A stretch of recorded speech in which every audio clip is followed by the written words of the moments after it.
Game controllers have gone through some wild glow-ups over the years, from chunky boxes with knobs to futuristic haptic beasts. The journey is kinda crazy. So today, I'm breaking down the evolution of controllers in the simplest way possible. And yes, there will be jokes, so you won't feel like you're stuck in history class. Let's start with the 1970s. The first home console, the Magnavox Odyssey, had controllers that looked like TV remotes from the Stone Age. Knobs, no comfort, and basically no idea what ergonomics was. Then came Atari 2600 with its joystick and a single red button. Simple, iconic, and honestly, it looked like a stick shift for your video games. Next up, the 1980s, aka the D-pad revolution. Nintendo drops the NES controller, and suddenly, boom, the D-pad is born. Now, instead of wrestling with a joystick, you had precision. 2 buttons, start and select. That's it. Sega wasn't about to be left behind, so they slapped on more buttons, because hey, if you can't beat Mario, at least you can press more stuff. Now the 1990s, the glow-up era. Super Nintendo added shoulder buttons, a game changer. Literally, Sega Genesis went button crazy with 6 of them, perfect for fighting games. Then PlayStation arrived in 1994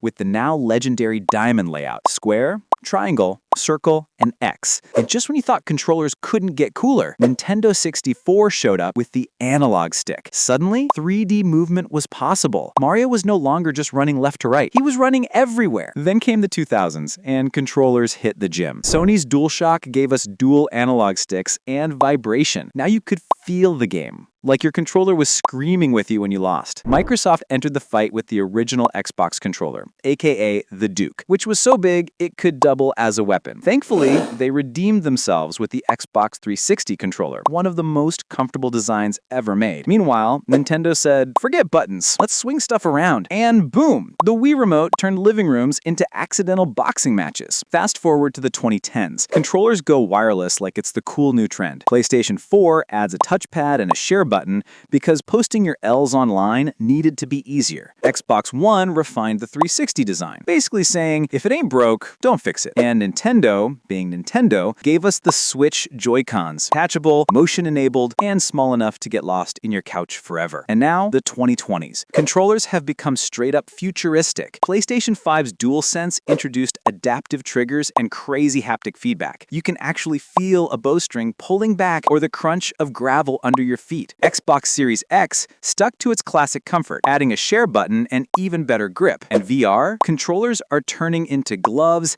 sensors, and full body trackers. And there you go, the entire evolution of controllers explained without boring you to death. From one red button in the 70s to mind-blowing haptics in the 2020s. Smash that like button if you enjoyed this trip through gaming history, subscribe for more tech stories, and tell me in the comments, which controller was your favorite?